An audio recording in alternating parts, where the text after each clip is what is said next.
Okay, then I thought that was clear.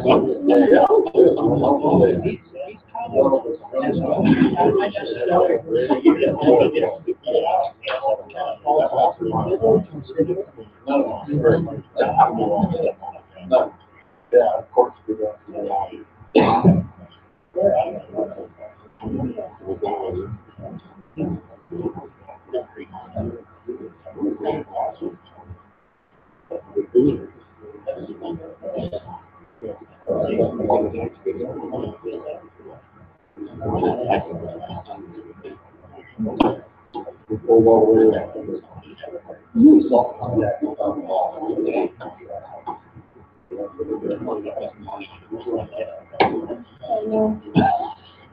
I got a bike for them.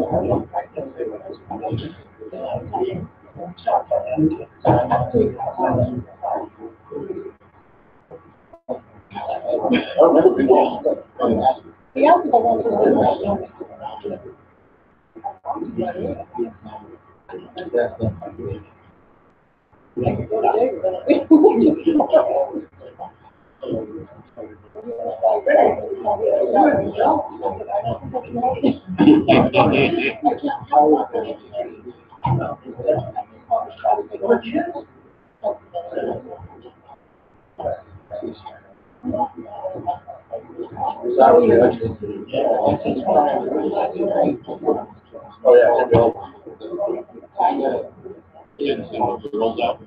I couldn't believe it. Well, I guess it's 2.5 miles away. My guess is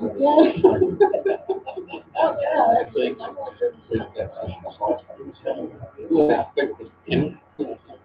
Like whereabouts was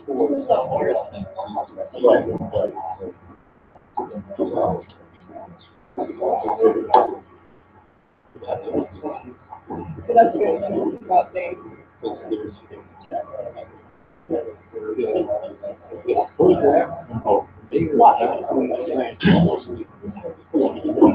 a lot of the things You got a tractor.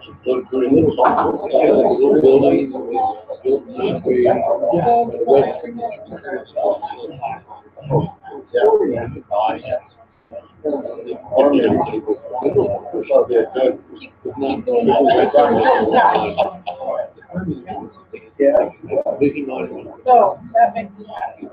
So what was it around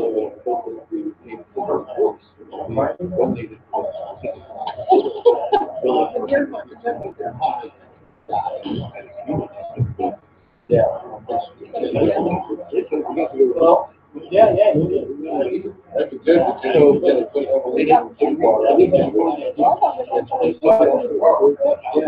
Water flooding. Long period of time. Didn't want to leave. And fed, right up. I grew up in southern Minnesota. It did show up. Not me. Ride there like in the shop. Put it in the lawn here. You know, we just thought nothing of it.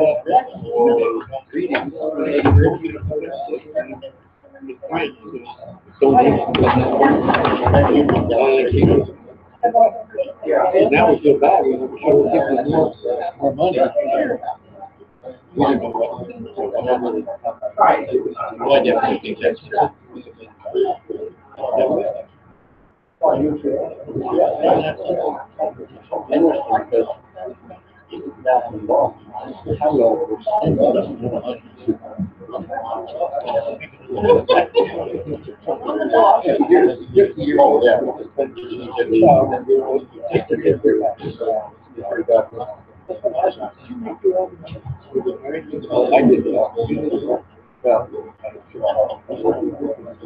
Oh, yeah, all the solar and all that stuff.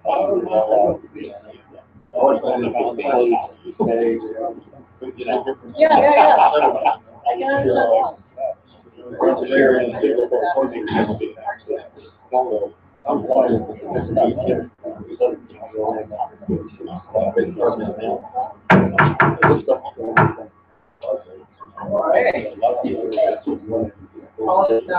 Calling to order the October UGA meeting. Thank you all for coming today. Nice to see you. I'm sad and happy at the same time that today our last meeting as a board. Next meeting will co-host the U24. And so I'd like to announce the winners of the election. Leslie is here. Congratulations, Leslie. Board contract will be secretary. Program chair is Greg Schlenker, and then the treasurer is Barbara.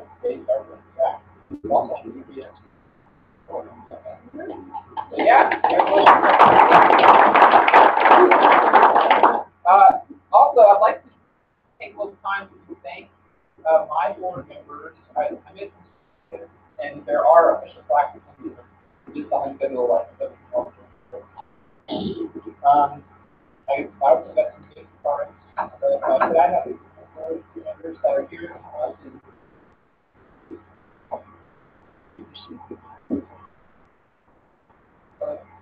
Thanks, Bill, for inviting me to that. On the ball, treasurer, I look forward to serving under you as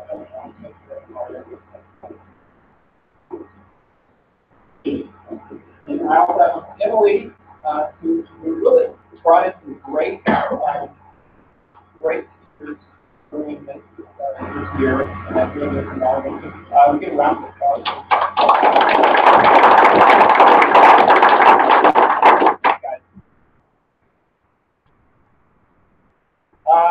so today is our business meeting, so we're going to have Tom Shipsey, who's our ATG delegate, talk first, and then I will do kind of a state of the association, talking about all of our accomplishments. Zach will do a brief overview of our finances, and then I will do a short presentation on the parts of cash. Great, let's get started with Tom.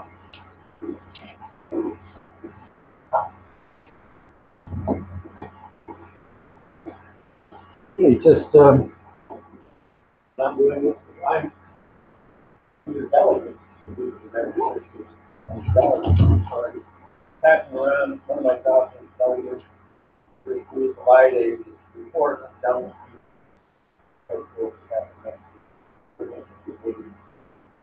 I think that's on the thing. So that's what passing around. Talk to a thing. And else everybody. So I need to do all about. That's all we're talking about. How many are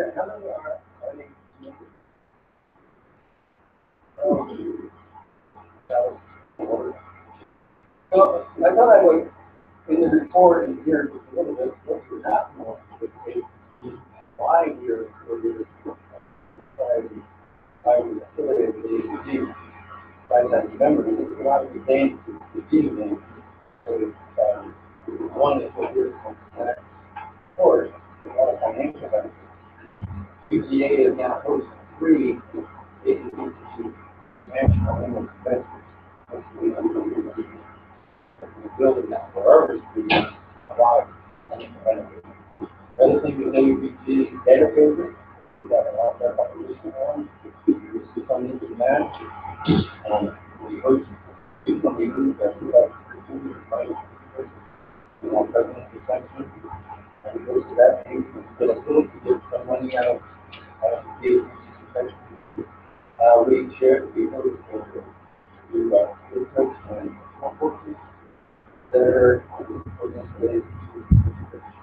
and also we have to get at one stage we have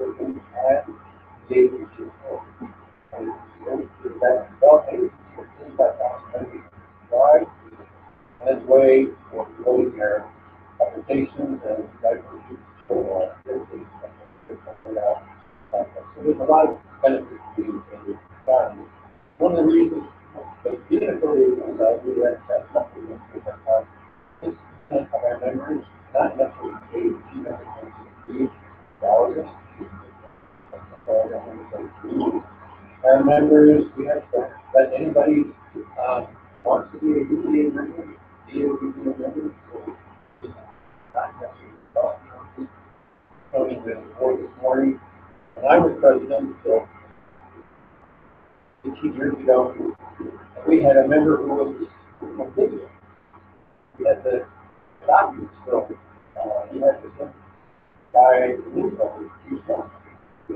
You're probably on a watch list. Yeah. I got a dossier.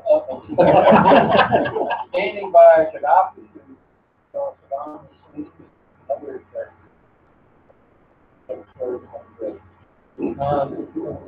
The other thing is, we have some of their information, what we do,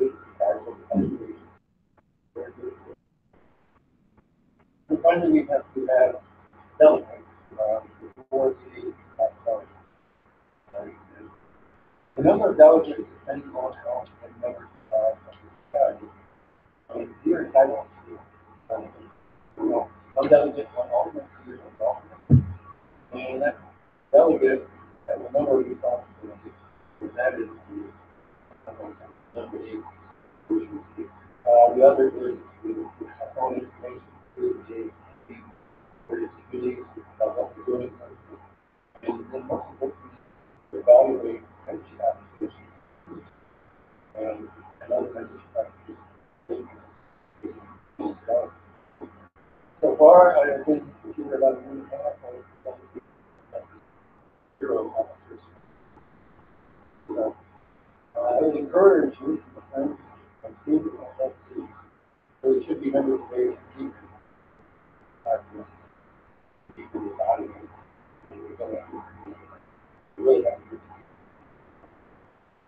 How do you see membership of the ACT, membership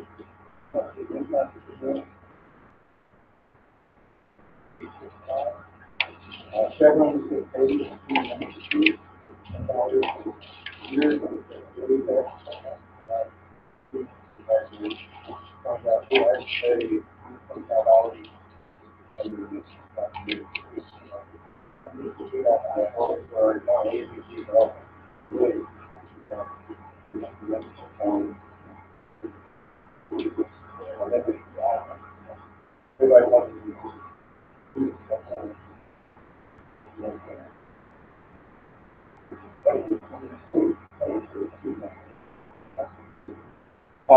Zach, do you know what the student membership fee is? $5. Cheaper than lunch. Anyway, about why we are affiliated with what I use. There's a big detail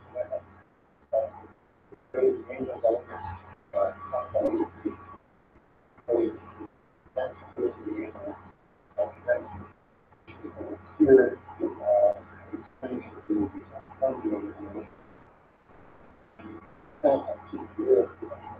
yes, that's maybe don't think that is it. So 3 years ago, I think about 3 years.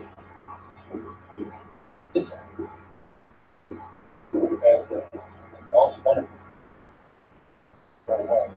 One day,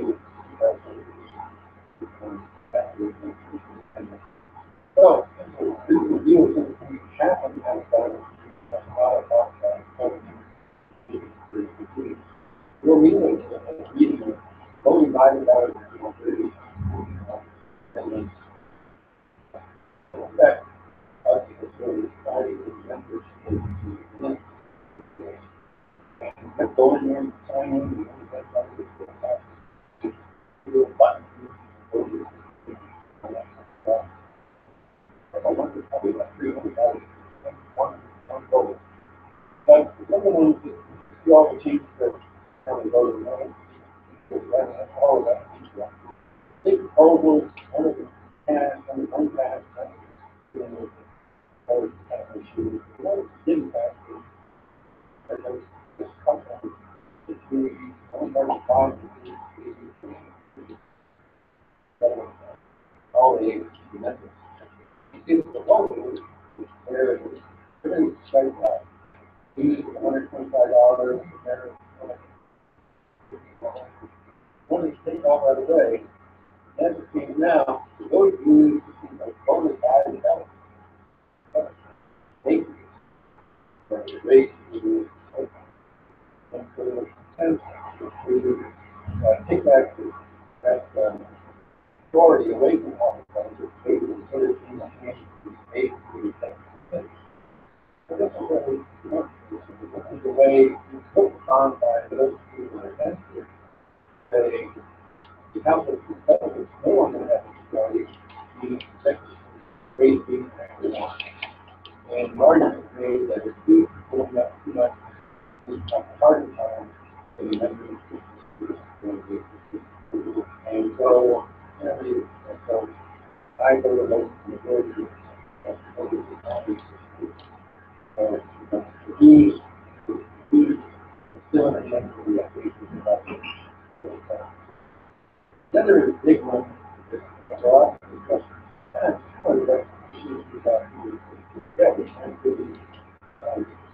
Somebody runs for English. As the state is actually mental health.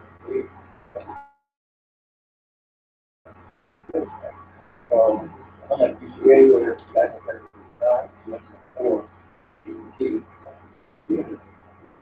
and so all the claims had them, that is the focus position. Two or more money. And like somebody done for president today, but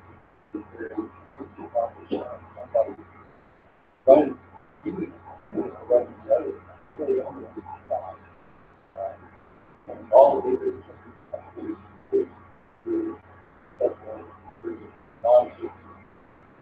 I think have a lot of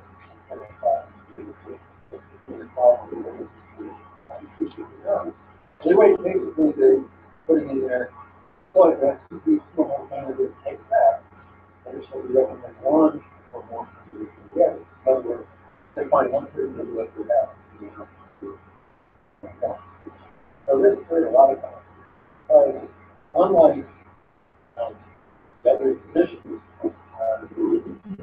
again, we feel like the voting measure is effective.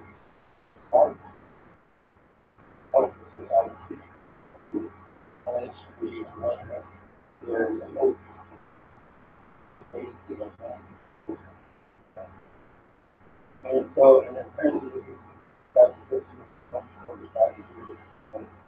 and so the article was at 35,000 members.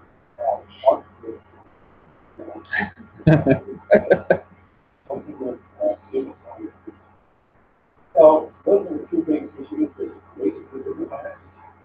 That's one. The other votes in the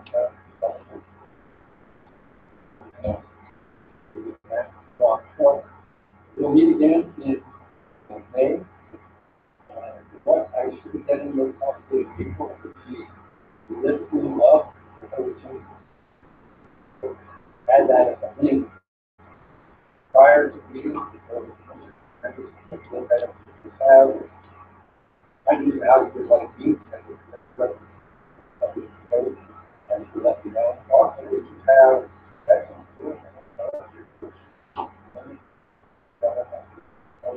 you know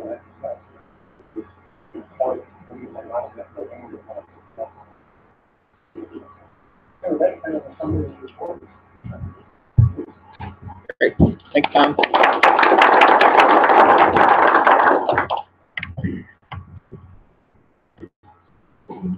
Okay.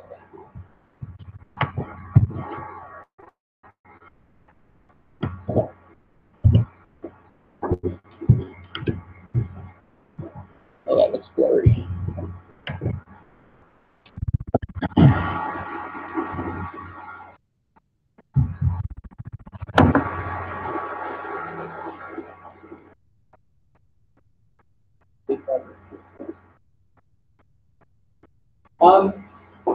So, brief summary of our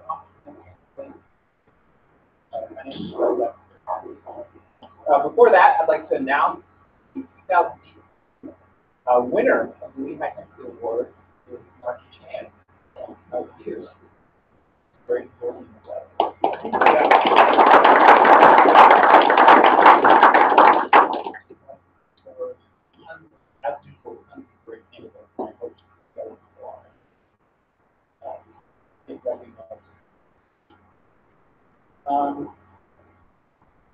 So let's go over some of the things we accomplished this year. Of course, hosting the annual meeting.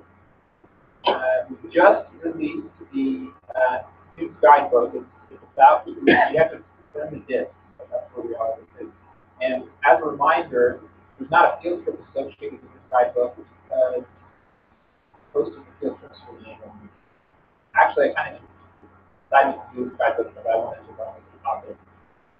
And I just want to do that. So I had the option to not do a guidebook, but and then we contributed to a geologic part, awarded some good 10 scholarships, did about a presentation overall. And then there's several new additions to the geology. That is doing a good job. That's the free online open source journal. So, as you know, I definitely recommend checking out. It's excellent quality work. That is the editors pulling that together. And then we just put in major support for the Bonneville Lake Bonneville conference in short course, which Adam did an excellent job running. I think that happened, and I had a great time. And then we also made t-shirts with them, which Adam was also responsible for. So, and this is just a few pictures of different Park City Regional Geologic Park is something that Bill got started. Bill Austin, our past president, and UGS is creating the content for that. I think most of that's done now. It's just a matter of getting the science up. And the Sunrise Order is like major organization facilitating the funding, pulling everything together. But I think it's going to be a great spot for this. Hopefully, it should be done this year or early next year. We'll let everybody know. We got a ribbon cutting. Everybody, I'll be invited. But the UGA is very happy to be involved. Of course, we were the host for the international meeting, and it is, as Tom alluded to, the main source of our income as an organization is definitely not the luncheon. We're subsidizing lunches heavily, and we've actually voted on the lunch fee for $10 when the next board takes over. But don't blame them. It's our vote. But that's still heavily subsidizing lunch. And then we had a booth set up where we sold several of our publications and gave away several, and also sold our t-shirts. And it brought about some new ideas for publications, which I'm going to carry forward as past president, including making a lot of our stuff available online, making through a paywall similar to what they do. So we're going to sign an agreement with EBSCO Host, which is a member database organization that kind of disperses to the main university. We want to do that. And then the field trips were extremely successful, thanks to the work of field trip leaders and Jason Blake, who's overseeing all of that. And we hosted 10 field trips. There's Tom leading our field trip, which got high grades. Good work, Jason. And, Nobody died. yeah, well, that's a successful field trip. Yeah. I co-led that one with Jason, and we ended up with a broken shoulder. We didn't have that. Then here's our main picture for Guidebook 47. It's full of 15 papers. And Steve Emmerman with his editors did a great job pulling that together.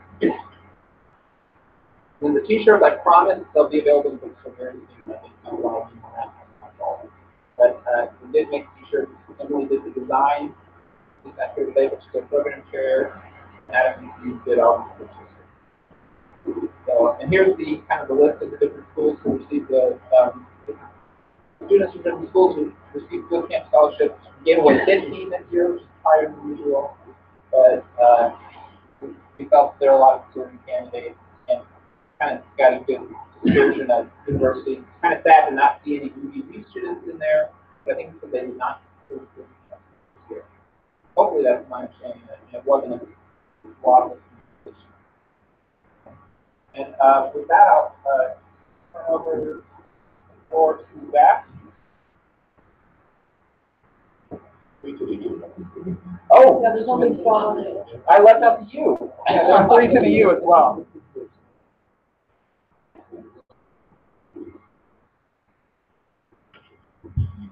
Bring up your.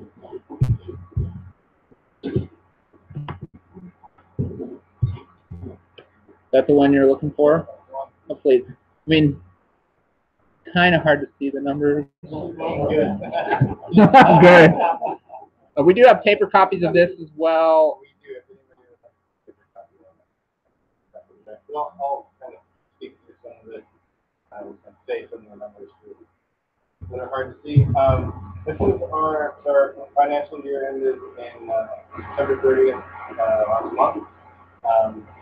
Started October 1st, 2017. And this is the year-end summary broken up by revenue on the top here and expenses on the bottom. These are different types of revenue and expenses. So I'll just run through a few of these things. Total dues peaked around January, December, about $2,700.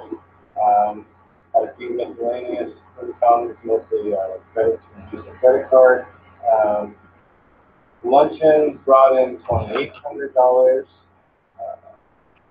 These 3 categories are the AAPG. The top one is the Rocky Mountain Section Meeting Share, which I think brought in a total of $827. So that's from the Rocky Mountain Section Meeting that was Bill. The UGA sponsored field trips and short courses for the AAPG annual convention brought in $999,997.53. So a lot of you guys were interested in how much the meeting got in. It did really, really well. Jason Blake and all the field trip leaders did a great job of coordinating that and making that happen. Let's see. The annual meeting, the registrations, we got a part of the profit from the registrations for the annual convention that happened in May. In this fiscal year, we brought in $27,002.47. We just received the rest of that money last week, so that would be next fiscal year. But I will show you those totals in just a minute. So Mike Vandenberg was the main coordinator on that, and he did a great job bringing a lot of money for UGA. Let's see. These next few lines are, we've got a grant from AAPG, Rocky Mountain Section, to help with guidebook publishing costs, $1,500, so thanks to AAPG for that. Other benefits I'll mention. Again, our bookstore sales have done pretty well throughout the year. There's a big jump here, $1,000 in July. That was likely from all the sales that happened again at the annual convention. So a total of $2,000, $700 to that.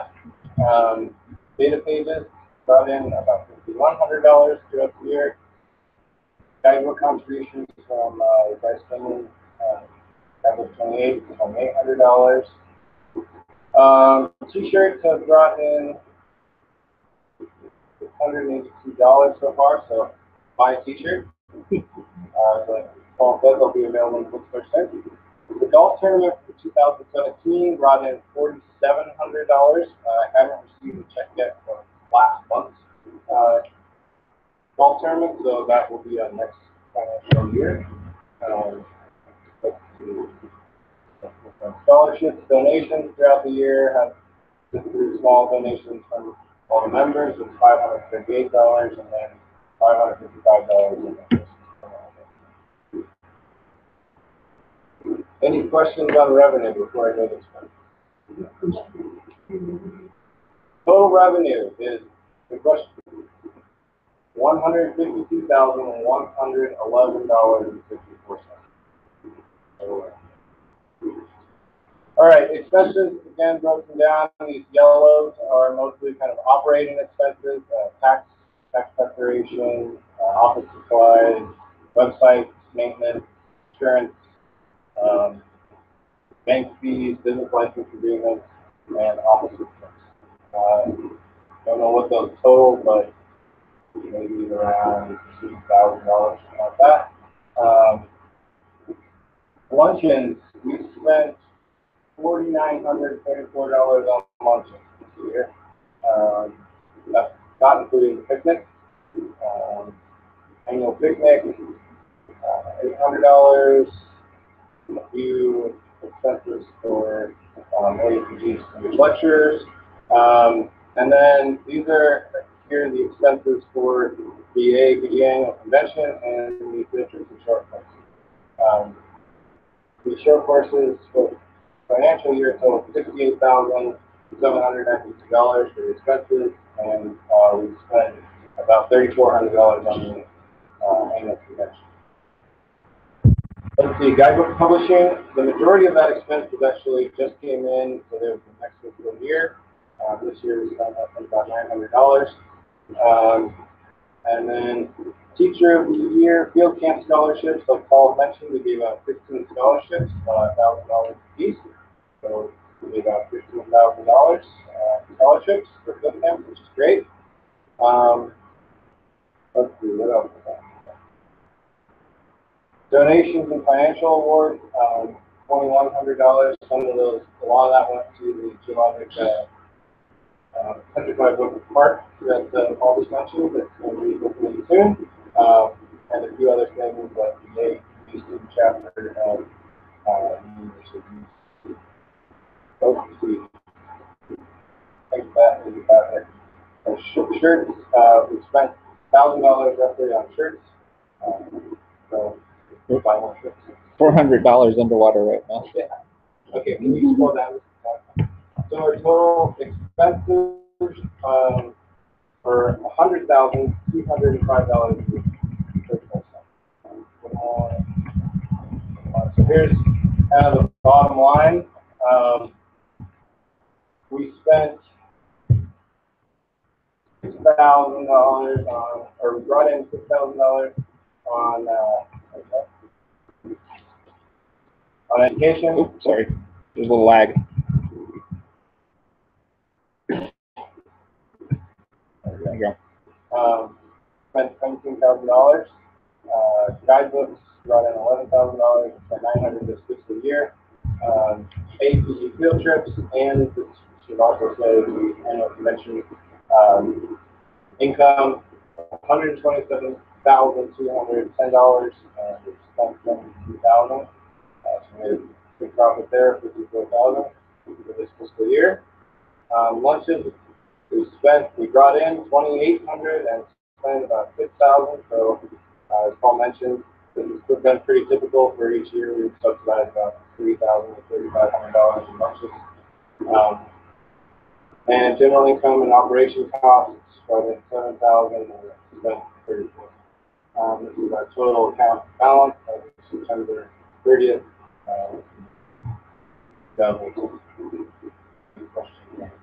Yeah. I will show you that. Any other questions?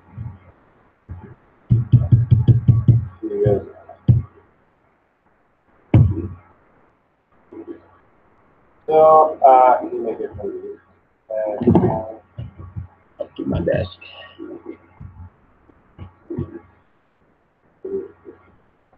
Come on.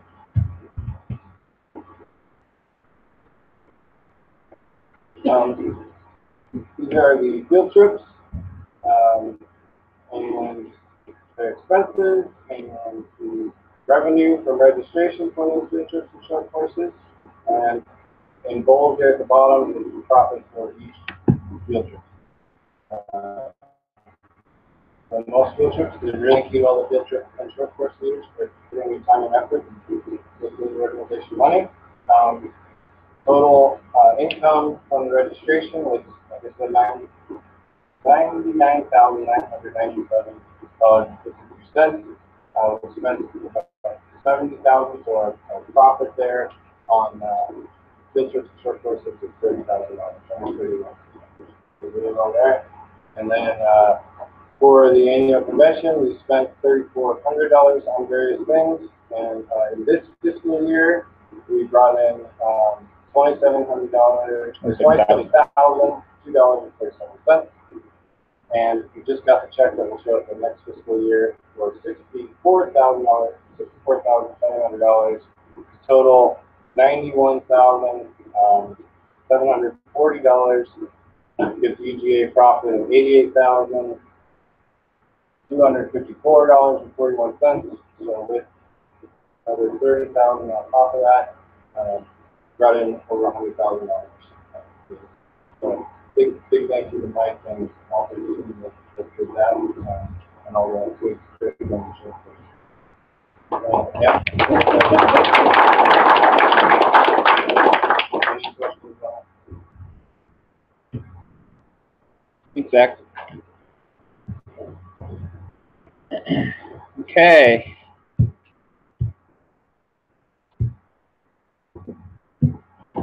Now that Zach has warmed up the crowd a little bit. So,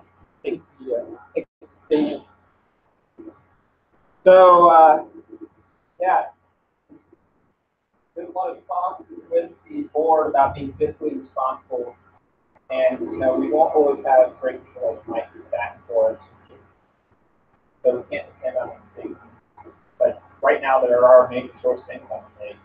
They're separated by several years, so we kind of have to try to think of that and try to make other decisions that help us continue our stream of income so we can match that with our donations to various causes.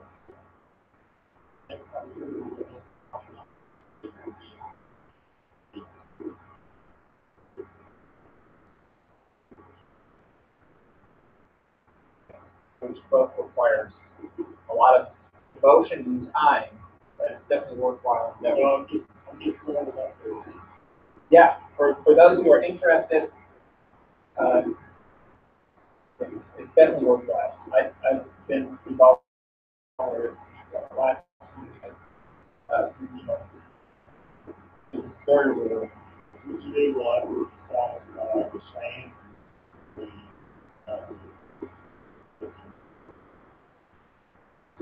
Better get on it, Peter.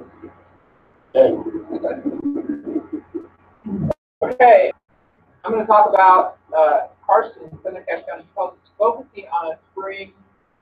We, the UGA and George Conrad and Water Association found in Cache County a report we talked about.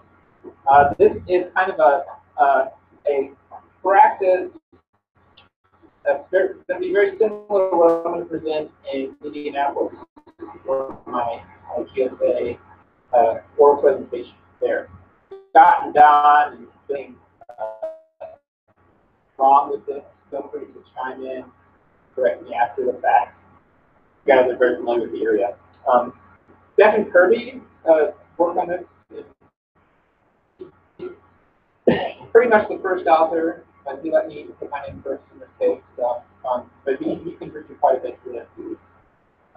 We worked together on it.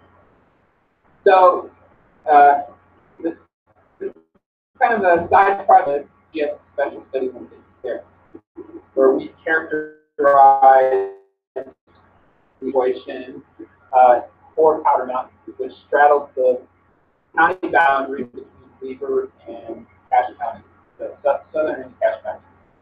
And this is a really fun project. It's an amazing place. And there's a lot of interesting things going on there. I only have enough time to really talk about a few of them. Something worth mentioning: previous parts were done in the immediate north. A lot of that has been done by various things with the UGA. There's been a recent master's thesis come out where a lucky master's student got to explore main drain cave up in Bear River Range. As for thesis, you have to map it. And that's Kirsten Barr, fellow USU alum. Both of those are available online. Larry did a lot of good work delineating recharge zones for karst springs. But a lot of these springs, here's for those of you unfamiliar with it, this is Rick Spring, the big karst spring right next to the highway that goes to the pretty spectacular spring. Another, this is another major spring of Spring Hollow, aptly named Spring Hollow, up Philippines as well. So a lot of these springs that we see up in the Bear River Range, we will also see on Cache County side of the study area. It's also worth mentioning one of the springs that we focus in on, the periodic spring, is this periodic spring near Afton, Wyoming. And it has a cycle on the scale of minutes where it discharge fluctuates significantly. And we'll talk about the mechanisms behind that. But it's a really awesome place to visit if you're in Afton. It's worth it. Yeah, cool. And so here is a general background of the geology of the area. This is an oblique Google Earth view looking to the northwest. This light green line here is the county boundary between Weber and Cache County. And the main takeaway from this, as you can see it, is this very beautiful, broad incline that is going across the picture. So here's kind of the margins of that. And it's plunging to the north. And the Powder Mountain Resort and some of the development going on around it is all happening kind of on the Weber side, right next to abutting the county line, right up here on top of the mountain. There's the highway for scale and reference. And so Stefan made a couple of cross sections for the special study. Here's an east-west one going through the incline. You can see the major units to point out here. Here's the Canyon quartzite, which is a relatively tight quartzite unit, and then overlying various overlying carbonate units, which have varying degrees of connectivity. And then the north-south section, you can kind of see the plunge of the fold. And there again is the quartzite unit and the overlying carbonate. And then draped on top of the carbonate is the tertiary age Wasatch Formation, obscuring some of that structure. Part of the thing that spurred the Powder Mountain study was this exploration well, what's the official name of that well? Well, exploration well 2. There are 2 exploration wells up there. And 2 and then the secret action well. I think like well, just the second one.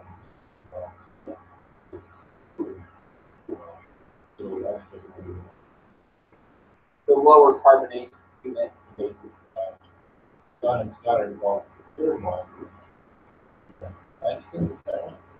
I actually have a direct column right here. So yeah. So yeah, the well that kind of spurred the study was one that was the carbonate here, the Nownan Formation, but there's quite a thick sequence of carbonates separated by different shalier members in between.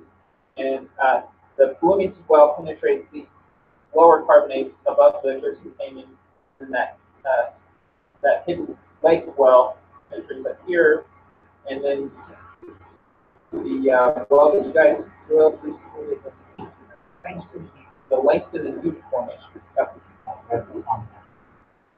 Great. So it's also in the kind of lower section, right near the street. So all these wells are being put in to support new development going down the mountain, make sure that there's adequate water supply, especially with them being caused by vision of drinking water, what they thought might have been surface water influenced spring. Speaking of springs, there were one of the things the special study found are several key kind of springs throughout the area in these different units. Stefan found the Langston Ute Spring, which was pretty decent amount of outflow right near the highway up on the Weaver side. And there's the Pickle 3, which is right next to the new well up there, and a number of others in the mountain formation. One of the ones that focused in our special study was the Lefty Spring, also on the Weaver side. We also examined the watersheds in Cache County, and several of these springs were found in were big spring pools. This big spring goes up to a very large spring pool in the adjacent watershed of the area we were talking about. And one of the things we did is we got discharge measurements throughout the watershed to the north and south of the county line. So this gray line here is the county line. Here is drainage to the north. In Cache County, you have Davenport Creek, Cobay Creek here. And then to the south, we have the South Fork of Wolf Creek, Lefty's Fork and Lefty's Spring being right here. And that hidden lake well is right here, pretty much right next to the county line, just to the south of it. And the spring we'll be looking at that we saw that had periodicity is right in here, right on the Cobay Creek Fork. But all of these red spots are places that we measured discharge, and there was a aquifer test being conducted on the hidden lake well. Water rights had to be involved in the monitoring of that, and so we set up transducers at along this part of Cobay Creek. And I think there were also some set up along Lefty. I don't know if we had one there, but there were a couple of consulting firms that definitely had equipment in. And one thing we noticed as we were measuring discharge, we also measured specific conductance of the water. We noticed a pretty decent contrast between the port site, the water flowing at the port site, which is in green here, and the water flowing over and from the overlying carbonate, which is in pink here. And this is this yellow here is the Wasatch Formation and other quaternary covers. And you can see a measurable difference in specific conductance between green and pink, where the green is much lower, and pink is still low, but measurably different, 200 to 300 micrometers per second. And so the 4 sites that were continuously gauged for this aquifer test as well, one of them showed some very interesting trends, and that's kind of what the kind of side study, what spurred the side study. So one thing we found as a result of the special study was most of the water that we're seeing in these drainages is coming from carbonate, specifically large carbonate springs, right? And about half the flow, at least in a lot of the cases, coming from the mountain formation. So this is that measuring point that I pointed out on the Cobay Creek drainage, and it was a weir installed, a stipulated weir installed by Prohibition Water Rights. We had a flash barrier up here. But even though it's a temporary installment, it was one of the better installments of a temporary weir I've seen. And we put a transducer in behind this, as well as lock and water, and we both monitored the flow there, the stage there. Our transducer stage readings coincided very well, like the on the text on the north side.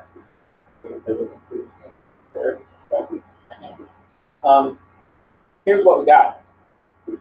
So we saw that this is the hydrograph for that weir, and every 36 hours, or I'm sorry, 78 hours, we were seeing a massive spike in the discharge. We're like, oh, there's obviously something wrong with our transducer. So we looked at plot this data, and it coincides perfectly. And we're like, okay, and they were using a totally different transducer than us. So we're like, this is probably a real thing. So the next thing I did was call Powder Mountain and asked them, are you guys dumping water over the side of the mountain every 80 hours for whatever reason? And they're like, why on earth would we do that? So we couldn't really figure out any regular anthropogenic release, and it seemed very well-defined period in between. So we started digging a little deeper, and we think, well, maybe there was just a regular precip interval, and we really didn't get any significant precip during the Boston effect, at least none that seemed to affect the stages there. And that's kind of what the precip record shows. There's a nearby Snowtail station. It's a little bit down elevation, just north west of this site. And another thing we looked at, because all the precip that did fall was snow, looked at soil moisture, because maybe it had to do with melting. So we couldn't really correlate any snow melt that.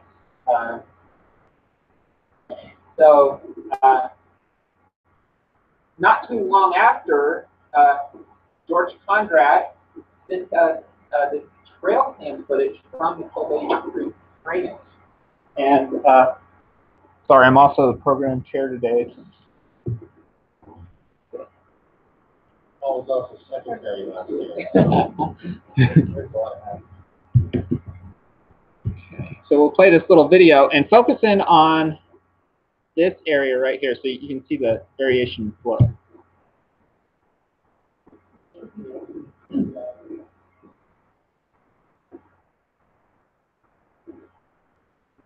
Yeah, so it's very obviously a pulsating amount of water, and George named this spring Coast Spring because there's a 4x4 in the ground nearby. So good name. And George works for Bill, and I trust his knowledge on this area, and I think he honed in on the location pretty well. So, you put back on there we go.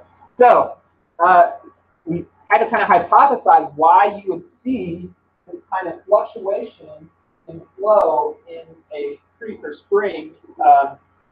And there's kind of three different working models based on this student who did her thesis on the periodic spring in Sierra Nevada. And one of them is a sediment slug model where basically your conduit gets clogged with sediment, and then when you get high enough head, that pushes the sediment out and you get some increased flow. And we weren't seeing any major changes in turbidity. And this student provided some kind of lab-based hydrographs, and our hydrographs are very similar to this. Another working hypothesis is this idea of this precipitating model. And this is the idea where you kind of have your void space, and there's a small constricted channel on the bottom side that allows for some flow, and once it hits a certain point, have more flow coming through on a larger channel.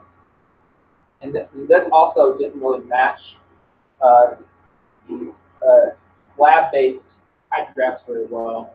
And finally, we have this idea, which is basically like the same mechanism that flushes your toilet, right? It's the siphon model. This is what they proposed at that Afton Spring, the actually named periodic spring up there in Wyoming.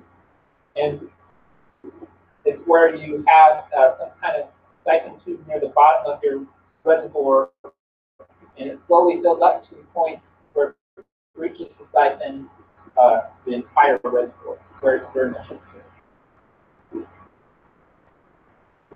So, knowing this and kind of thinking this is our working model, I broke down all the peaks and kind of smashed them against each other, and they're very consistent in shape and size with one or two outliers. 79 hours or 3 1/3 days and it's almost exactly every time about 190% of the flow. So it almost doubled in flow every 8-ish hours, where you went from about 1 foot per second to 2. And like I said earlier, we verified this with another transducer. The duration of that higher flow occurred over about 3.2 hours. So it's much longer than what they see at the periodic system that they're at. But I think it's still a similar mechanism. And we kind of took the integral of these curves and figured out that you're getting about 66,000 gallons discharging. So that's kind of our estimated volume of the void space that's emptying every time we have one of these peaks. What is that? What is that? 66,000 gallons. Oh, yeah, I have cubic feet at the end too, so I'll figure that too. But that's more reasonable for volume. And for GSA, I'm going to use metric. This is taken out of the report. So one idea Brittany Bain had, she was working on the Powder Mountain project as well, former UGA employee, is to look at the variation in time between the discharge events, the peak events, and to see if maybe climate was influencing how closely spaced or far apart these peaks occurred. And I just looked at this briefly and just kind of drew up on a plot. This is the amount of time between the peaks in hours, and these are the different peak days. And then I drew the soil moisture plot with it, and I'm still not seeing anything that's too much, but I think it needs more. Unfortunately, the weir plate was removed by water rights. I guess they wanted the weir back, but there is some talk of reinstating the measuring point on the cache side mountain, which I would like to see just out of my own scientific selfishness of wanting more data. Water rights probably won't get the difference, but I want to measure more period. Another thing I looked at with these broken out curves is the recession, and this is something that karst hydrologists use quite a bit, is to measure how quickly that peak recedes after it comes to the peak. And that'll give you some indication of how open your conduit is, or if you have a conduit, you either have a kind of flat porous medium or some mixture of porous medium and larger conduits, or just dominant conduit flow. This is out of USGS publication. And so they came up with this measure of alpha, which gives you the idea of the prevailing flow regime. So you get an order of thousands or tens of thousands for slow or diffuse flow, and that number gets larger, it's a better indicator that you're dealing with a conduit-dominated system. And this is a major issue that I think we're still going to be dealing with up there on Powder Mountain, is trying to differentiate between the karst-dominated conduit system and porous medium, because the Oxford test that was conducted up there, it looks, for all measures to me, like a classic porous medium system. But how far does that pressure have to extend before you catch some kind of fracture or dissolution in large system that might cause it to react differently? It's hard to say. And karst systems are really complicated to model because of that. And we looked at the recession of all of those plots, and they matched up pretty well, with the exception of one of the larger one, but very high alpha values, which suggests well, as does the period density. So, I want to show my conclusion slide. What's my conclusion? I'm thinking about it. So, John, there's your cubic feet number. So, the kind of the conclusions we came to so far is we wanted to verify that there's actually cars hurries down in this part of the area because we weren't able to in the past. And so this kind of gave us some verification that there was definitely a car system in this area. There we are. 9,000.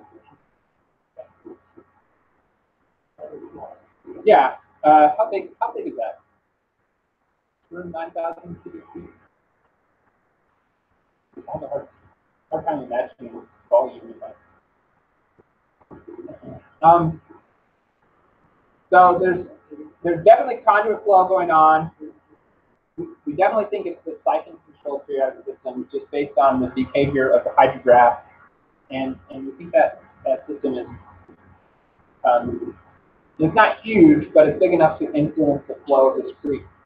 One thing worth noting is, by parsing out these different signals, there was no detection of any changes associated with the optical test. So that's why we're measuring these data in the first place. We couldn't find any measurable changes in the data from that optical test.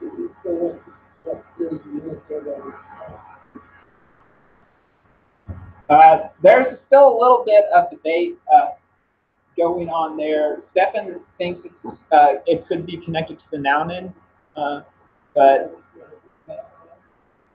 what's that? I'd have to. I wish I could defer to Stefan for that. But I'd have to look back. We're still based on Georgia's location. It could be a low.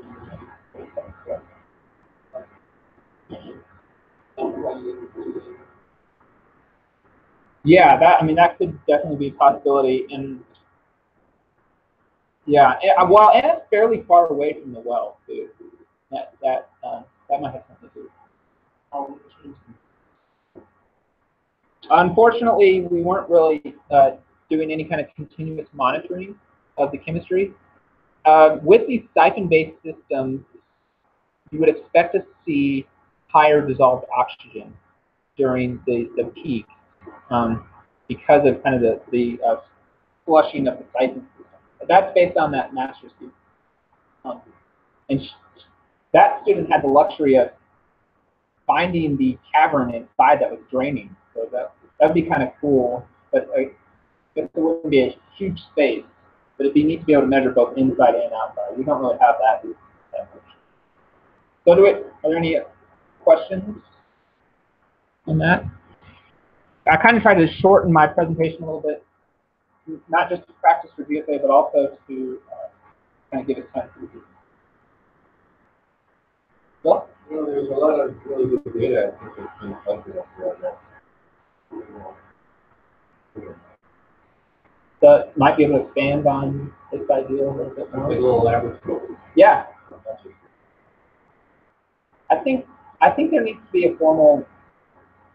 I'm usually not a huge fan of three-dimensional models of this kind of setup, but I think it would do this area justice just because the level of complexity kind of lends itself to that. We have enough measurements that we can get some idea of what's going on. It might help us better conceptualize the whole area. And that's one thing. I already started to try to piece together a mod flow model in my spare time, but yeah, well, there's actually packages out there that can accommodate for that. That's the problem, is there's probably multiple flow regimes, and it's going to be really scaled too. It's hard. Well, you got to do something, right? I mean, you got to try.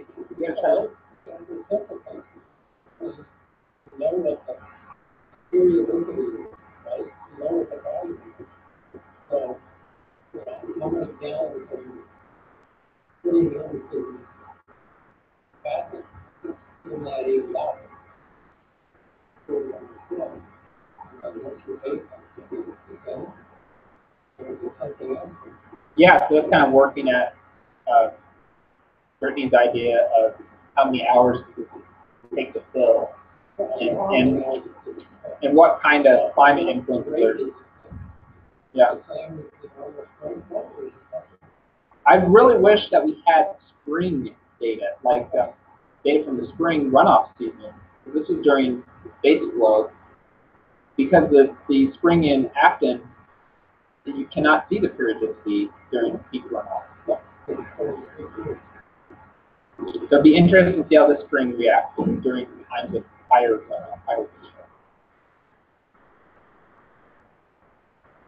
Any other questions, comments? Great. Well, thanks a lot.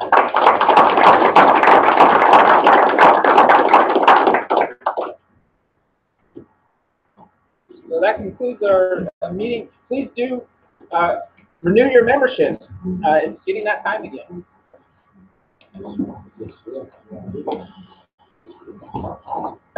That's great. No order. No orders around. Good job of treating the water. I think it's hard to do that well. By the 10 to 20. It can be a fairly dry subject. Yeah. Going downhill. People who don't work on it all the time, these days. Be over my head for that one. We're supposed to put in So many delegates. this year, but I try to look at the lefty data and I noticed this was broken. it gets broken, but if you need any of the data's all there. Oh, How So many members do we have? the connection between it and doing that. You want to be my editor?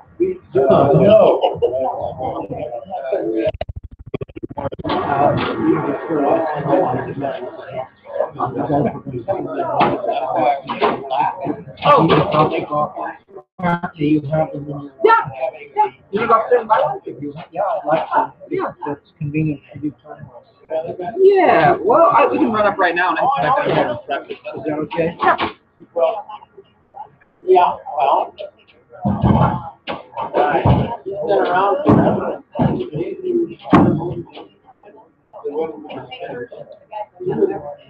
Long time.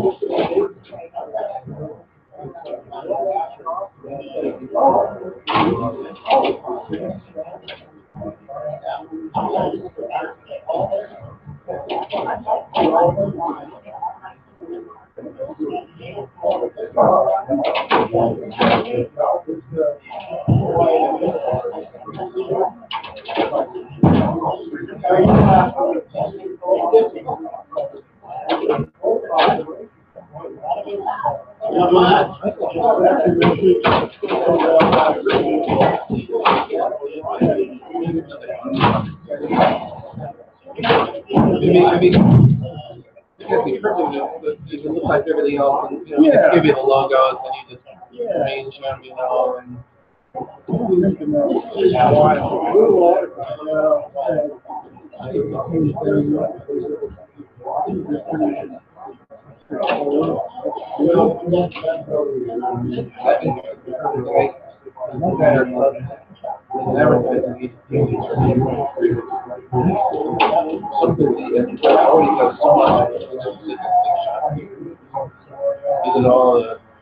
it just really fits more perfectly with you guys.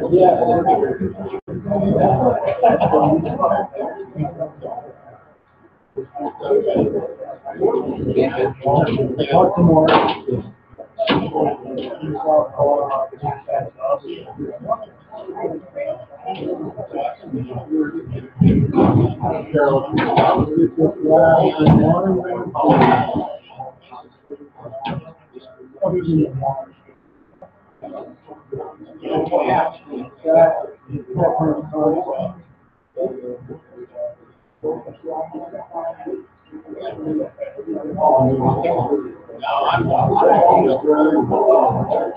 Hey man, sorry. I mean, we're all so busy that it's like, you know, as soon as you do that, I mean, we have to like work now, you know, so, and we hope that we can do everything. It doesn't really matter, we'll have whatever it's right now. And our club is, like I said, we didn't on the shop that, you know, down Main Street. 1,300 people. Whiskey all on the skis, 500 skis all connected. So I know club is good.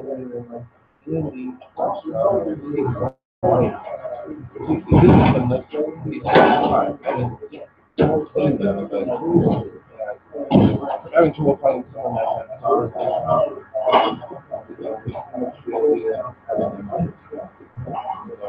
but anyway, so all these things are moving on. They'll be ready when the ready.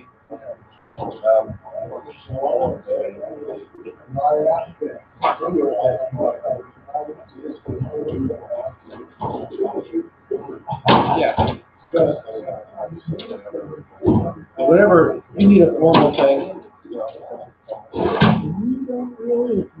guys go and then about that. Email works fine with them. You need something more. And the way the funding is, and the club I won't cover that in this package, because they're actually more geared towards different kind of services. So, and then reimbursement county. So they have the program that UGA,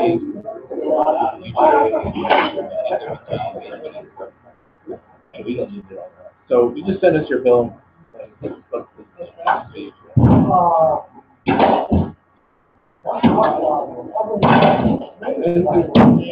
We're just really grateful that you guys take the budget stuff, but I think it's going to be really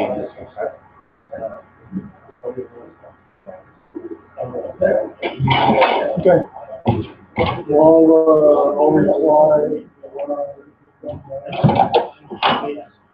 Hey.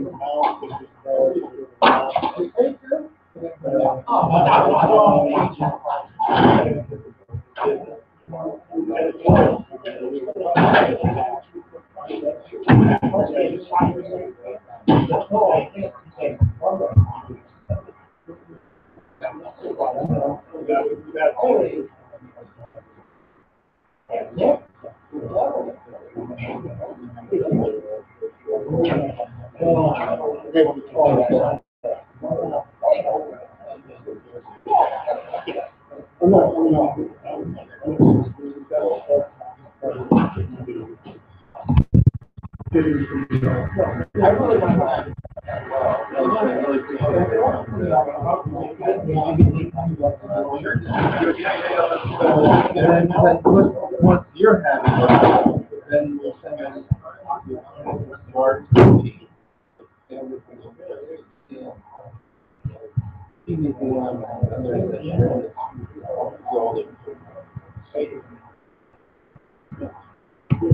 Sharing information.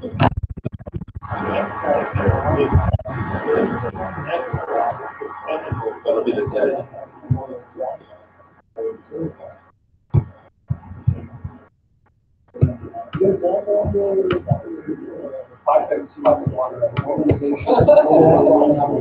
Yeah.